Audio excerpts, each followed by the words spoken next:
Class 12th, exercise 2.2. A regular hexagon of side 10 cm has a charge 5 microcoulomb at each of its vertices. Calculate the potential at the center of hexagon. अब इस question में क्या दिया हुआ है? A regular hexagon. हमें मालूम है हेक्सागन की 6 साइड्स होती हैं. सो रेगुलर का मीनिंग क्या है इसमें? Each and every side has 10 cm length. And vertices of hexagon में मेरे पास कितना चार्ज पड़ा हुआ है? 5 माइक्रोकूलम. लाइक चार्ज, सो हम लेट क्यू से रिप्रेजेंट कर देते हैं, स्मॉल क्यू से. सो ये मेरे पास कितना है? 5 माइक्रोकूलम. इसको ऐसा यूनिट में कन्वर्ट करें तो 5 इंटू 10⁻⁻6 कूलम हमारे पास आ गया. तो इसके हर एक वर्टिसिस मतलब हर एक कोने पे हमारे पास 5 इंटू 10⁻6 कूलम चार्ज प्रेजेंट है. तो अब इसके सेंटर में जब हम इनको ज्वाइन कर देंगे तो हमें फाइंड क्या करना है? Potential due to these charges. जो हमारे पास 6 चार्जेस आ गए क्योंकि इसके पास 6 कॉर्नर है, उसके कारण ओ पॉइंट पे मतलब सेंटर पे कितना पोटेंशियल होगा. सो फर्स्ट रेगुलर हेक्सागन है, ईच साइड हमारे पास कितनी थी? 0.1 मीटर.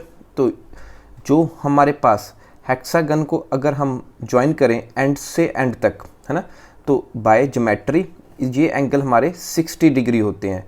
कि ईच एंगल यहाँ से आप बात कर सकते हैं. सो आप यहाँ पे देख सकते हैं कि ओ ए बी अगर मैं ट्रायंगल मानूँ तो ये एंगल भी 60 डिग्री, ये एंगल भी 60 डिग्री और ये एंगल भी मेरे पास 60 डिग्री आएगा due to geometry of regular hexagon.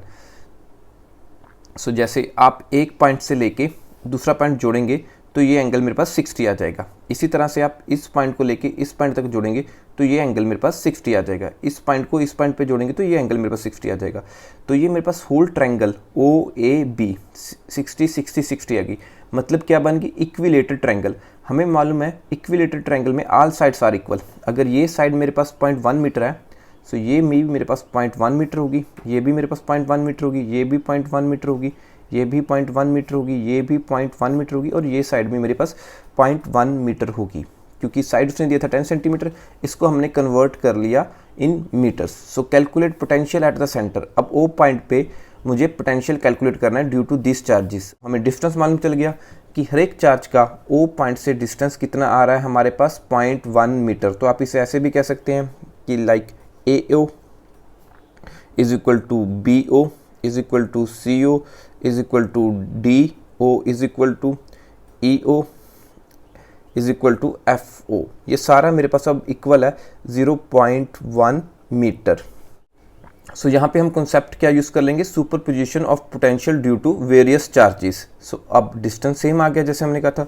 So potential at point O is equal to हमें मालूम है 1/4 पाई एप्सिलॉन नॉट.